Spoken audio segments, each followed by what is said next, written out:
서로 격려하는 시간을 갖겠습니다. 우리 건강하세요. 네, 할렐루야.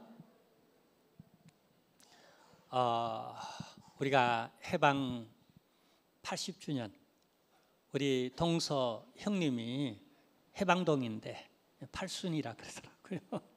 이렇게 80주년이 벌써 됐습니다. 그리고 해방동이들은 금년이 75세 그렇게 정도가 됩니다. 근데 안타까운 일은 아직도 우리가 해방을 누리고 있는가? 남북 간에 이렇게 아직도 종전이 아닌 휴전의 상태죠. 언제든지 어느 곳에서 총을 쏘면은 곧바로 또 전쟁이 되어지는 이런 긴장된 상태에서 북한도 핵까지 만들 정도로 군사 강국입니다. 또 우리 대한민국도 그에 만만치 않게 세계에서 4위, 5위라 그러던가요? 군사 강국적으로도 이게 붙으면 어떻게 되겠어요? 참 바라기는 진짜 해방됐으면 좋겠다. 그리고 우리 내적으로도 말입니다. 우리 사회가 지금 조금 전에 우리 장로님도 참 심각하게 기도했던 것처럼 이 갈등들 언제 끝날 것 같습니까? 언제 좀 조용할 것 같습니까? 언제 우리는 하나 되어서 열방을 향하여서 함께 발모아 추어서 행진가를 부르면서 언제쯤 그렇게 나갈 수 있을까요? 우리와도 깊은 아쉬움을 남기는 관련 있는 저는 볼셰비키 혁명 이 한 주간의 말씀을 준비하면서 해방을 생각하면서 북한을 생각해봤고 근원적으로는 러시아, 구소련 볼셰비키 혁명이 일어나지 않았더라면 어떻게 됐을까? 물론 역사에는 가정이라는 게 없다고 말합니다. 근데 아쉬움이 있기에 이 분단 현실 참 막막하기에 어떻게 풀어내야 할지 그렇게 우리의 소원은 통일이라고 하면서 아주 어릴 때부터 통성기도하면 그 기도 제목에 늘 빠뜨리지 않았던 게 저도 저 삼각산에 올라가서 그냥 그 부르짖으면서 꼭 막 통일에 대한 그냥 북한만 문만 열리면 내가 제일 빨리 가겠습니다라고 이 젊은 날에 그렇게 기도하며 보내왔는데 근데 시간이 갈수록 조금 더 안개가 짙게 들이오는 듯한 막막함 보이지 않아요. 그 끝이 잘 보이지 않아. 참 답답합니다. 그래서 가정까지 하게 됩니다. 볼셰비키 혁명이 만약에 일어나지 않았더라면 제가 이런 아쉬움의 단서를 가지는 건 1800년 말엽 그리고 1900년 아주 초기 러시아에 큰 영향력 있는 한 작가가 있었어요. 대중에게 많은 사람들에게 이때에 이 영향으로 인도의 간디 여러분 마하트마 간디가 그의 영향을 받아가지고 영국으로부터 인도를 독립시키는데 그 앞장서서 무저항, 무폭력 그러니까 비폭력적 저항 평화운동이죠. 그렇게 인도는 독립을 했어요. 근데 반대로 러시아는 그 후 그리 오래되지 않아 볼셰비키 혁명이 일어납니다. 근데 이 작가가 어디 출신인가? 러시아 작가였어요. 우리가 잘 아는 러시아의 대문호 톨스토이 얘기를 저는 지금 하고 있습니다. 근데 그는 그 당시에 러시아 정교회 하늘을 찌르듯 교회 첨탑이 예리한 각을 이루고 그 어떤 도시의 건물보다도 더 높게, 더 뾰족하게 그냥 하늘을 찌르듯이 솟아 높아만 가고 있을 때, 그리고 도시의 그 화려한 그 문화 속에 사람들은 이야 좋다, 이야 자유다, 세상에 이렇게 돈이 많고 이렇게 지식이 풍부하고 그래서 문화야. 야, 좀 그 무슨 그 공연이죠. 그 왜 백조의 호수 하는 거. 그걸 뭐라 그러죠? 오페라입니까? 그게 뮤지컬입니까? 하여튼 그런 문화를 구가하면서 가장 기름지게 먹는 도시의 문화, 그리고 도시는 몰려든 사람들로 북적거리면서 화려하게 그렇게 밤은 깊어가던 그 즈음에 한편으로는 그 어느 시대보다도 목마름, 갈급함, 그건 도시 사람도 지식인도 심지어 예술인도 혹은 종교인도 매 한 가지인 그 시대에 야, 이 사회에 이대로는 더 이상 희망이 없다. 누군가가 일어나 한번 혁명을 일으켜야 된다.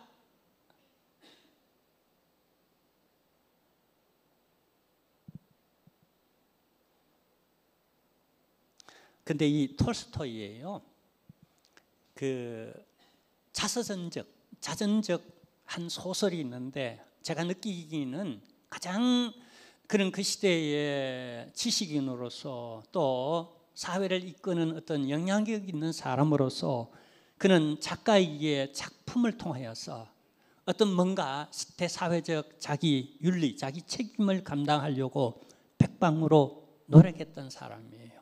그러면서 개인적 자기 안에 있는 갈등을 해소시키기 위하여서도 진리를 찾아 나그네 먼 여행을 끝도 없이 방황하며 다녔던 사람이기도 하고요. 그의 가장 대표적 자전적 그런 소설 하나가 있는데 그게 바로 안나 카레니나라고 하는 소설인데요. 이 소설에는 한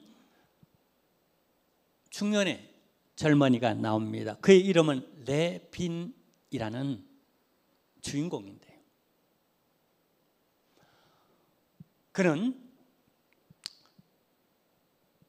진리를 얻기 위하여 도시적 삶에 많은 그런 어떤 그 도전을 합니다. 그리고 뭔가 쟁취하려고 그렇게 열심히 노력합니다.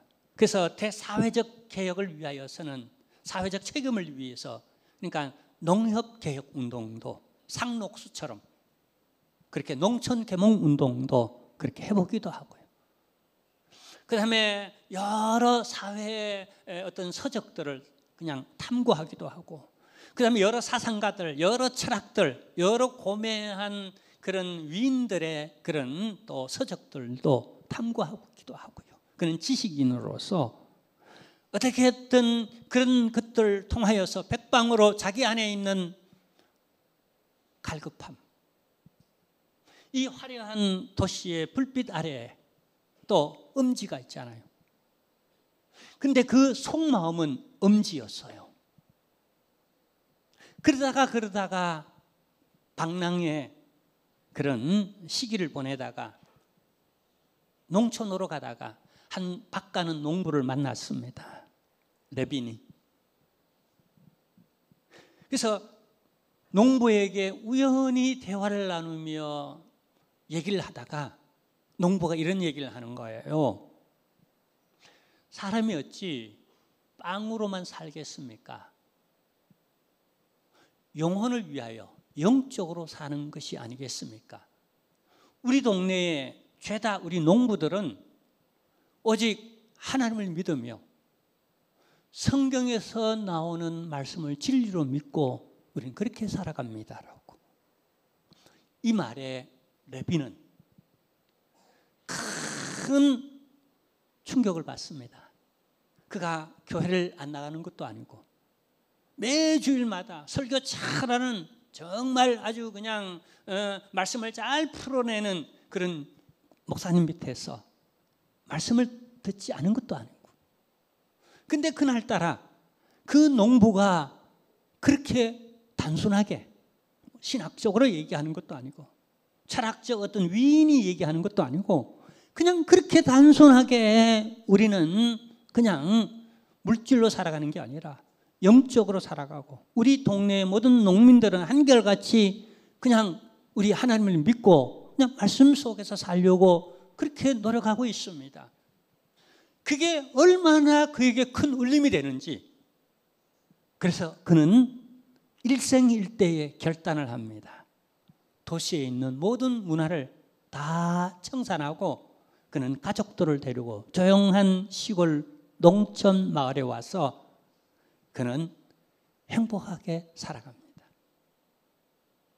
이 전원 농촌의 삶에 대한 이 희구는 사실 톨스토이의 문학 전반에 나타나는 톨스토이의 마지막 로망이기도 합니다. 자, 여러분 어떻게 생각합니까?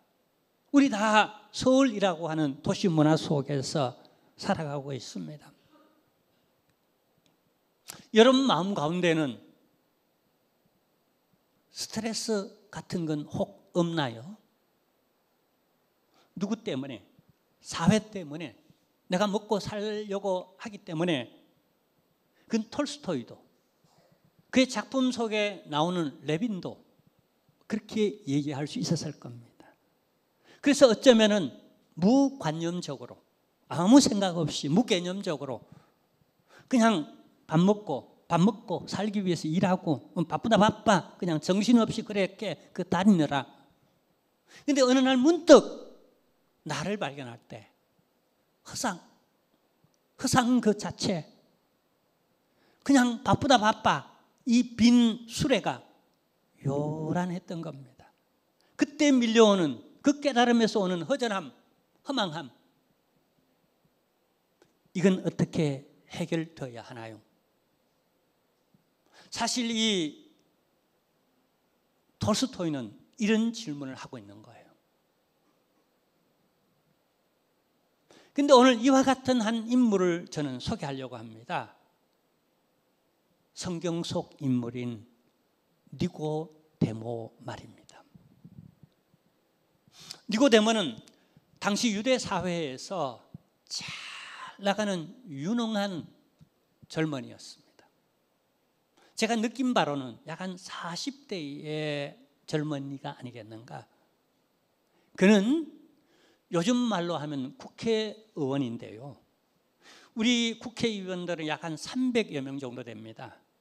근데 요즘같이 국회가 힘이 있고 대단하다는 걸 생각해 본 적이 있습니까? 참 대단해요. 저희 아버지도 국회의원 출신이라는 것 아무도 모를 겁니다. 우리 아내도 알란가 몰란가 모르겠어요. 자유당 시절의 말입니다. 양원 의원 할 때 말이에요. 근데요,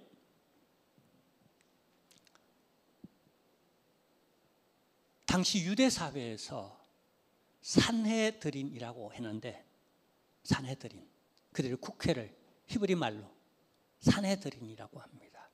산헤드린의 공의원이었어요. 국회의원이었다는 거예요. 근데 이 산헤드린은요, 입법기관 정도가 아니라 힘이 얼마나 셌냐 하면은요, 재판기관, 사법권도 가졌어요. 국회가 사법권도 동시에 가졌다. 그리고 행정권의 영향도 엄청 크게 미쳤어요.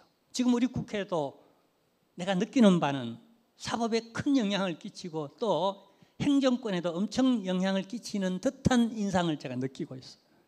근데 산헤드린은 인상 정도가 아니라 실제적으로 나라의 권리를 잡고 있는, 그것도 단 70명밖에 안 되는 엘리트 중에서도 최고위층에서 그렇게 살아가는, 도시의 화려한 잘 나가는 준수한 그냥 존경받는 그것도 그런 공의원이에요.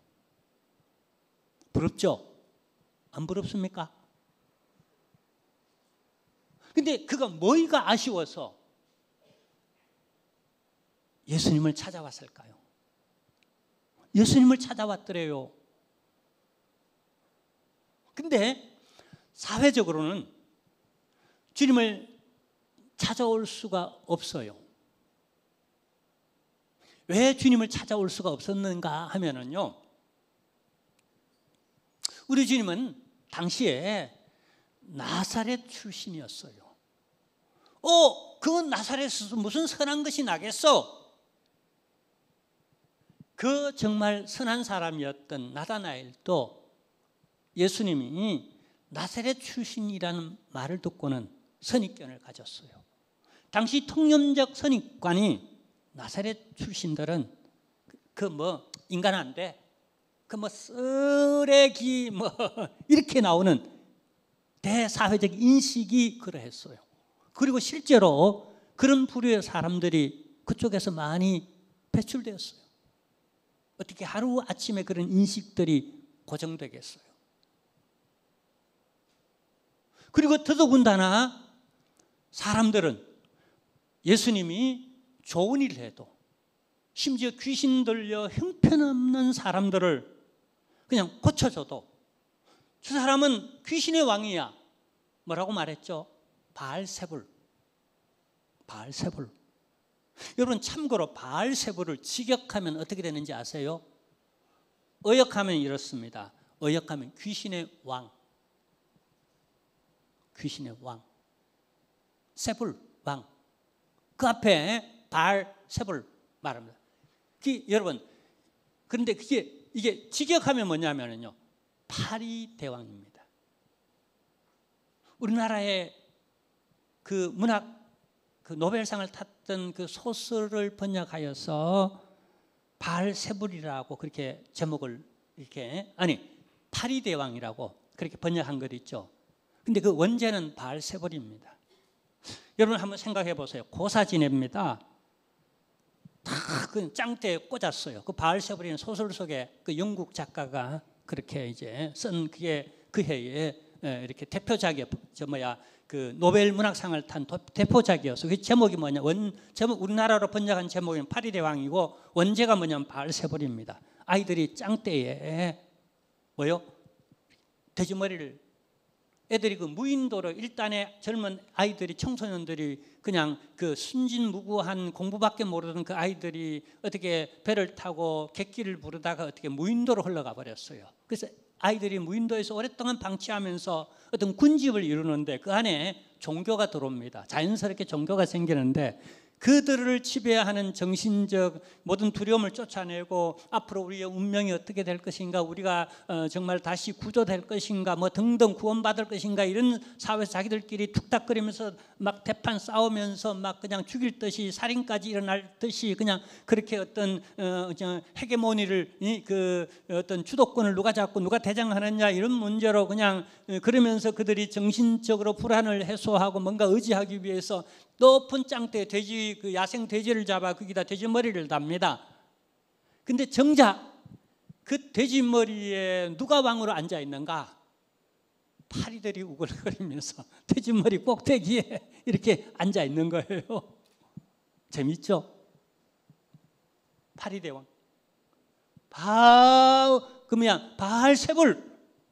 그러니까 예수님에 대한 인식이 그래 했어요. 그리고 비슷한 나이 또래입니다. 예수님도 30대에 이제 막 랍비라는 소리를 듣기도 하는 그런 30대고, 그의 스펙이나 출신은 나보다도 훨씬 형편이 없고, 그의 친구가 된다, 그에게 뭘 물으러 간다, 그에게 뭔 조언을 구한다, 그를 나의 스승으로 모신다, 이건 너무너무 체면이 말이 아니라고 생각되어지는, 창피해. 내가 교회 나가는 것, 내가 예수 믿고 가서 예배 드리고 설교 듣고 가서 그 설교를 내가 리텔링 하는 것, 아이고 그건 숨겨야지, 이런 분위기, 사회. 그래서 그는 그 마음에 있는 갈등이 너무 크기에 그 도시의 화려한, 다들 부러워하고 뭔가 더 이상 원하는 게 없겠다 싶은, 근데 정작 내 안에는 너무 허망하고 너무 허전하고 내가 아무리 애쓰고 노력하더라도 내가 율법으로도 노력해보고 공의원으로서 내가 선행적으로 사회적으로도 내가 많은 공헌을 하고 내가 회당에 나가서 열심히 봉사도 하고 말씀도 듣고 백방으로 내가 노력도 하고 지식도 쌓고 선행도 하고 하는데 근데 내 안에는 더 허무하고 허망하고 보람도 없고 구원과는 더더군다나 결정적으로 점점 멀어져가는 노력할수록 지식을 쌓아갈수록 나이가 들어갈수록 더 얄팍해지고 그죠? 더 외식적이 되어져 가고 더 구원과는 상관없는 아주 먼 데 있는 나 자신을 발견하고 너무 허망한 것 있죠. 갈급합니다. 그래서 그 갈급함이 이 모든 것이 있음에도 불구하고 주님을 찾아갑니다. 근데 언제 찾아가죠? 자, 오늘 본문을 보십시다. 2절입니다. 그가 밤에 예수께 와서 이르되 랍비여 우리가 당신은 하나님께로부터 오신 선생인 줄 아나이다. 하나님이 함께 하시지 아니하시면 당신이 행하시는 이 표적을 아무도 알 수 없음이니이다. 자, 여기 먼저 언제 왔다고요? 낮에요? 밤이에요? 아침에요? 아니요, 밤에 왔어요. 이 말은 뭐냐 하면은 오늘 이 성경에서 밤에라는 말이 몇 번 나오는데 이 밤을 강조하는 이유는 밤이 갖고 있는 속성과 밤이 갖고 있는 기회가 있습니다. 그것은 뭐요? 은닉적, 은둔적, 몰래 뭔가 할 수 있는 그런 기회를 제공합니다. 그래서 그는 이 기회를 10분 활용하여서 몰래 체면 깎이지 않고 또 다른 어떤 불이익이나 누구에게 뭔가 여론적으로 정치인들 여론에 민감하잖아요. 공회의원들 누구보다도 여론에 민감합니다. 그래서 그 모든 걸 어떻게 해요? 잠재울 수 있는 어둠을 틈타 예수님을 찾아 나왔어요. 그리고 이렇게 말합니다. 당신이 하는 일들을 보니까 대단하다. 그게 분명히 신적 어떤 먼 요소들이 있다. 그것을 내가 판단하기에는 위에서부터 당신이 뭔가 어떻게 받지 아니하고는 어떻게 이런 표적이라고 말. 표적은 우리 영어로는 사인이라고 번역합니다. 뭔가 그 사람이 하는 일이 뭔가 사인을 보내고 있는 거예요.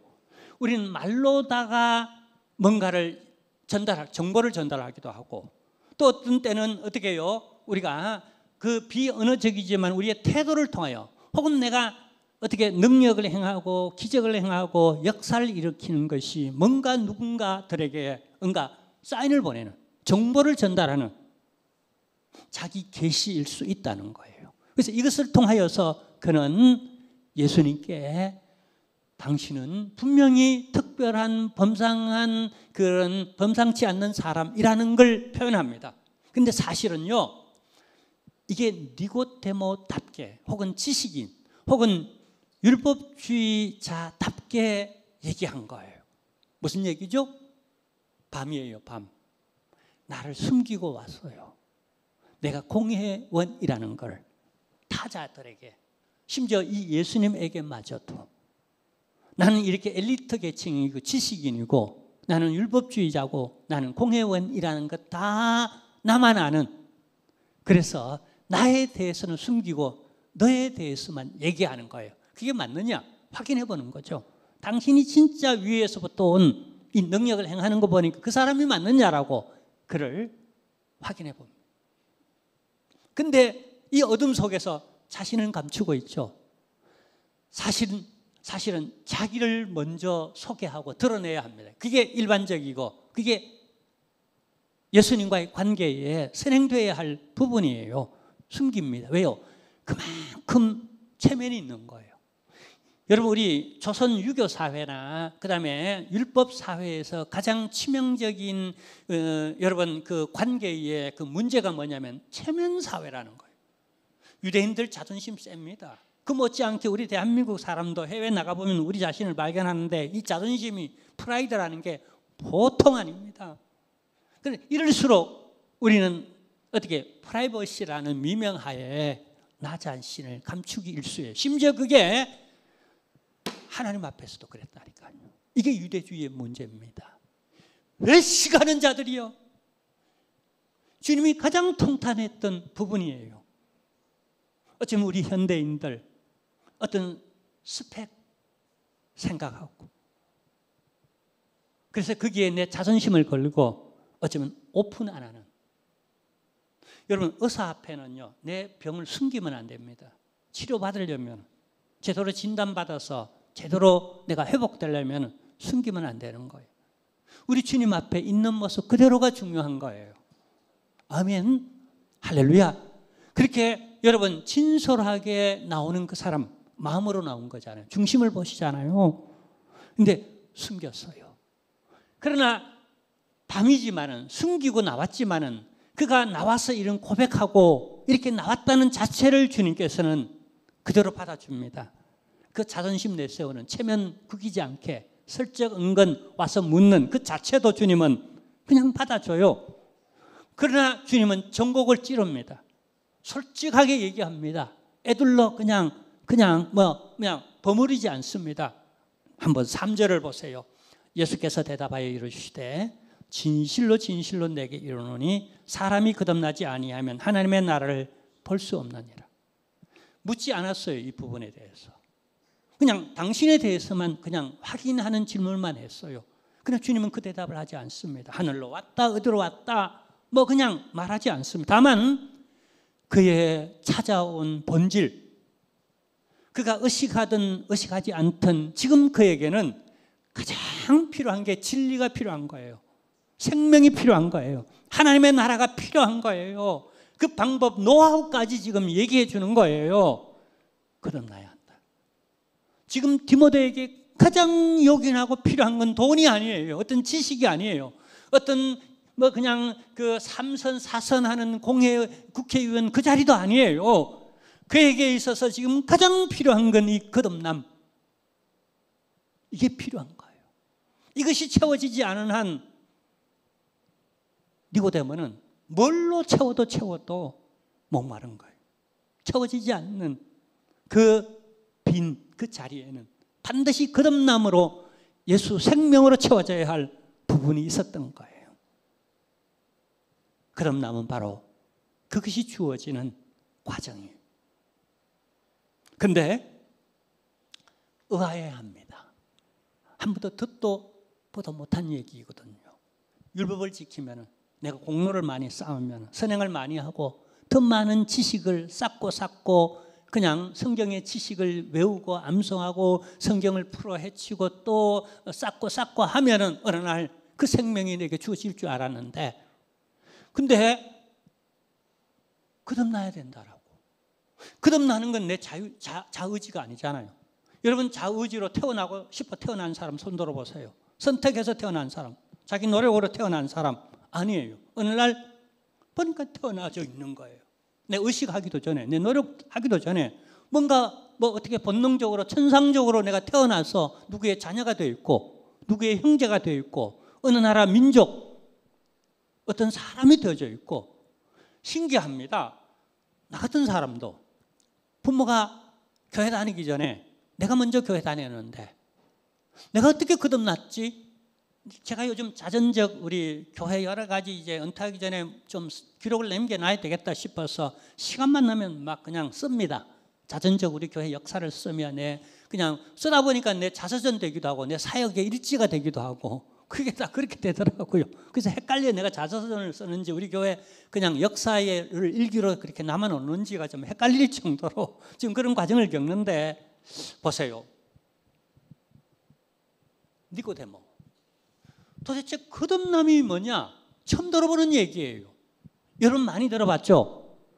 그러면 처음 들어보는 사람이나 많이 들어본 사람이나 그 거듭난다는 말이, 여러분 헬라어로는 아노텐이라고 말합니다. 그 아노텐이 뭐예요? 뭐긴 뭐예요? 거듭난 거지. 그럼 거듭난 게 뭐예요? 여러분 이게 그 말의 그 뜻 의미적으로 보면은요, 두 가지 의미를 갖고 있습니다. 하나는 니고데모가 말하는 것처럼 내가 어머니 뱃속에 들어가서 다시 태어나란 말입니까? 그게 여러분 사실은 그냥 단순하게 얘기하는 것 같지만 그게 지식이에요. 지식인의 얘기고 과학적인 얘기, 이성주의적 얘기예요. 1차적으로 이성주의, 과학주의적으로 여러분 아노텐이란 말은 어머니 뱃속에서 들어가서 다시 태어나는 이걸 의미해요. 그런데 2차적 의미가 있습니다. 주님은 바로 이걸 영적 의미, 2차적 의미로 그에게 전달하고 있었어요. 그건 뭐냐 하면요, 직역하면 이렇습니다. 위로부터 태어난다라고 하는 의미를 갖고 있어요. 그게 아노텐이에요. 주님은 바로 이 두 번째 얘기를 하고 있는 거예요. 네가 이미 한 번은 어머니 뱃속에서 태어났다. 거듭난다는 건 두 번째로는 위로부터 네가 태어나야 한다라고. 세상에 이건 또 무슨 말이에요? 사람이 어떻게 위로부터 태어나는가? 그럴 수 있는가? 이성주의적으로, 지식적, 율법주의적으로 해석이 안 되는 겁니다. 그러니까 누가 해석해 줘야죠? 이걸 제대로 완벽하게 아는 분이 해석해 줘야 되겠죠. 그게 주님이셨어요. 자, 어떻게 해석하는가 한번 우리가 보겠습니다. 욥. 자, 욥에는요, 그러니까 지금 3절에서 거듭나야 한다는 말씀을 하고 지금 8절에서 예수님께서 그 갭을 메꾸는 결정적 말씀을 해줍니다. 그러니까 여러분 줄 행간의 차이가 그냥 일반적인 것 같지만은요, 사실 이 과정 심리적으로 영적으로는 엄청난 그게 갈등이 있을 수도 있고 많은 간격이 있을 수도 있고 실제 물리적 시간적 갭도 엄청 클 수가 있어요.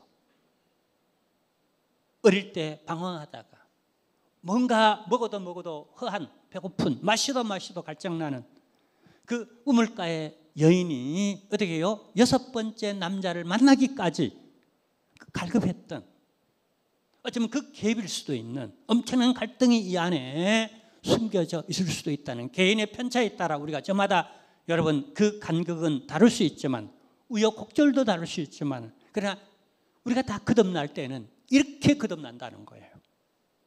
한결같이, 그 외에는 다른 방법이 없어요. 그게 8절이에요.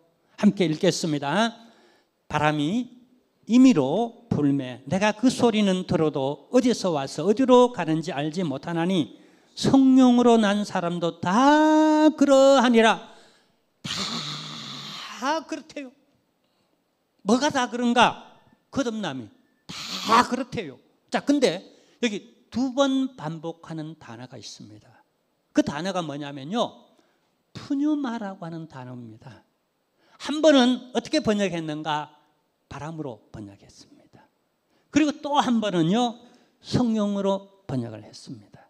근데 어원적으로 이 두 단어는 한 단어, 푸뉴마에서 왔어요. 자, 근데 주님께서 지금 성령을 설명하는 거예요. 더 본질적으로는 뭐요? 거듭남을 설명하는데, 성령으로 거듭난다는 걸 설명하는데, 주님은 이설 설명하기 위해서 은유법을 씁니다. 그 은유법에서 뭘 갖고 오죠? 바람을 갖고 옵니다. 그러니까 제1원인은 성령이에요. 근데 보조 은유적으로 갖고 온 언어는 뭐죠? 바람이에요. 그럼 왜 바람을 갖고 왔는가? 1차적으로는 단어가 똑같대요. 그 왜 단어가 똑같는가? 여러분, 뭔가 이름을 명명할 때는 그 어떤 성질적으로 그냥 비슷하고 그 은유적으로 그 개념이 형성되도록 그렇게 뭔가를 명명하죠. 그죠? 작가가 작품 속에 나오는 사람의 이름을 명명할 때도 이 명명학이라고 있는데, 문학에서 명명학이라고 있는데 그냥 막 여러분 막 그냥 영자같이 노는 애를, 영자 이름 있으면 죄송합니다, 마리아라고 이렇게 이름 짓지 않습니다. 그러면 이미 이미지가 틀려요. 소설 속에서 그냥 그 역할을 부여하는데 작가가 전지적 작가 시점에서 때로 그렇게 뭔가 이미지를 형성해서 뭔가를 끄집어내 줘야 되는데 영 틀려 먹은 거예요. 명명학을 그래서 배워야 되는 거예요. 자, 어쨌거나 뭐였죠? 바람. 왜 바람인가? 성격이 비슷해요. 자, 바람 보세요. 보입니까? 안 보입니까? 바람 안 보여요. 근데 우리가 바람인 줄 어떻게 알아요? 휘 하고 지나가는 청각적으로, 소리로, 우리가 그 다음 피부로 그냥 느끼는 거예요. 그죠? 볼 수 없어요. 근데 또 한편으로는 후 해서 이 흔들려요. 이 현상, 바람이 빚어내는 현상을 통하여서 우리는 바람이 불어온다, 바람이 오나, 어째 바람이 없어, 이렇게 우리는 말할 수 있는 거예요. 자, 성령, 영이기 때문에 볼 수 있어요, 없어요? 없어요. 그렇지만은 성령의 현상을 보고 성령이 임했구나, 성령이 역사했구나라는 걸 압니다. 왠지 내 마음이 말씀을 들을 때 뜨거워졌어요. 회개가 돼요.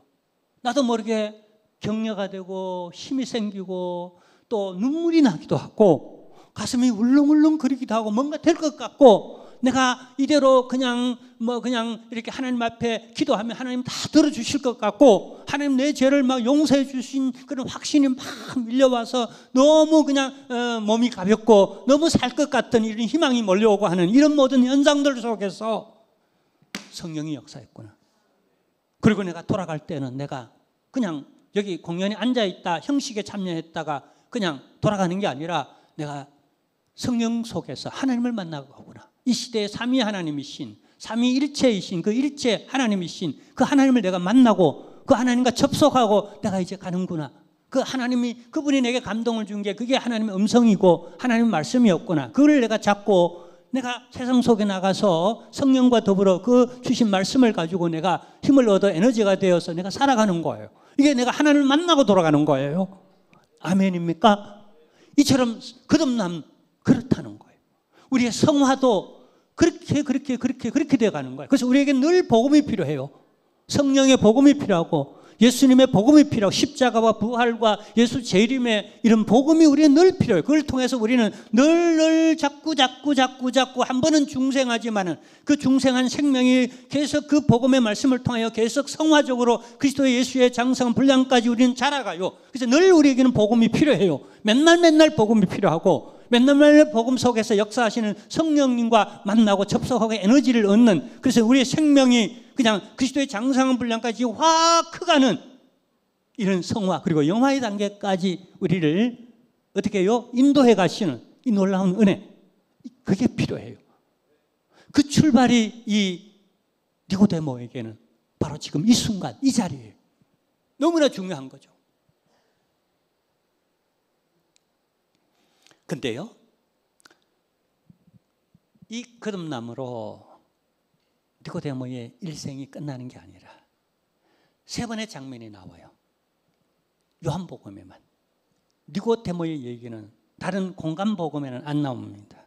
오직 유일하게 요한복음에 나오는데 세 장면을 작가는 보여줘요. 그 첫 번째 장면이 이렇게 밤에 찾아나와 거듭남의 문제로 우린 이런 만남이 반드시 필요해야 합니다. 그리고 두 번째 만남이 있습니다. 그게 요한복음 7장인데요. 우리 잠깐 한번 보도록 하겠습니다. 요한복음 7장 50절 51절 요 두 절에 나오는데 한번 보세요. 그 중에 한 사람 곧 전에 예수께 왔던 니고데모가 그들에게 말하되 우리 율법은 사람의 말을 듣고 그 행한 것을 알기 전에 심판하느냐. 공회에서 예수님께서 지금 심판받는 거예요. 근데 제대로 신문도 안 하고 예수님의 변론도 들어보지 않고 서둘러 아예 목적을 정해놓고 십자가에 못 박혀 그냥 죽이려고 그냥 제대로 재판도 제대로 하지 않고 신문도 제대로 하지 않는 상태에 정죄를 해버리는 거예요. 그때 누가 나서는 거죠? 니고데모가 나서는 거예요. 정의감 있게. 그리고 예수님, 그죠? 서서히 자기를 드러내기 시작하는 거예요. 이제는 더 이상 밤이 아니에요. 자기를 서서히 드러냅니다. 아니, 우리가 법을 다루고 재판을 하는 사람인데 아니 이런 식으로 이렇게 몰아가도 되는가? 나는 딱히 예수님의 제자고 이분이 하나님의 아들이라는 걸 선언하거나 믿거나 증거하지 하는 단계까지는 아직 못 갔어. 그러나 적어도 예수님을 위하여 방어적으로 이 정도는 상식적으로 아니지 않는가? 이 정도는 우리가 교양적으로라도 우리가 이렇게 하면 안 되고, 우리가 책임이 뭔가, 우리의 그냥 윤리가 뭔가, 우리가 공의원들 아닌가, 재판관들 아닌가, 우리가 이래서는 안 된다라는 정도로 여러분 애둘러 예수님을 보호하려고, 그분의 유익을 위해서 뭔가 하려고 뭔가 용기를 내고 도전을 하는 이런 단계, 이런 모습으로 두 번째 모습으로 나타납니다. 우리의 신앙의 여정이 이와 비슷한 그런 어둠에 좀 걷고 있잖아요. 그냥 교회 쫓아 나오는 것조차 몰래 나오는 단계가 있고, 그 다음에 어느 정도 누가 교회에 대해서 비판하거나 목회자에 대해서, 성도들에 대해서, 장로님들에 대해서, 권사님들에 대해서 뭔가 비판하면 그게 내나 조금은 변명하면서 그저 뭔가 그게 아닐 거야 라고 뭐 이렇게 얘기하는 어떤 단계가 있을 겁니다. 보다 소극적인 어떤 단계가 있을 거예요. 근데 그에게는 세 번째 단계가 있습니다. 세 번 비춰줍니다. 그게 여러분 요한복음의 거의 마지막 부분 19장이 나오는데 어떤 모습으로 나올까요? 한번 볼까요? 자, 19장 39절에서 40절 함께 일찍이 예수께 밤에 찾아왔던, 여기 밤이라고 강조합니다. 왜냐하면 그 다음에 지금 찾아온 건 새벽인 거예요. 더 이상 밤이 아니에요. 몰래 찾아온 게 아니라 회중 가운데 나타나는 거예요. 공개적으로 공식적으로 이제 자기를 드러내는 거죠. 한번 보겠습니다. 일찍이 예수께 밤에 찾아왔던 니고데모 모략과 뭐요? 침향 섞은 것을 100리터라쯤 가지고 온지라. 이에 예수의 시체를 가져다가 유대인의 장례 법대로 그 향품과 함께 세마포로 쌌더라. 여러분, 지금 이 상태를, 이 말씀을 가볍게 볼 어떤 그런 종류의 것이 아니에요. 적어도 니고데모에게는. 그는 정치인이기 때문에 일단은 여론에 민감하잖아요.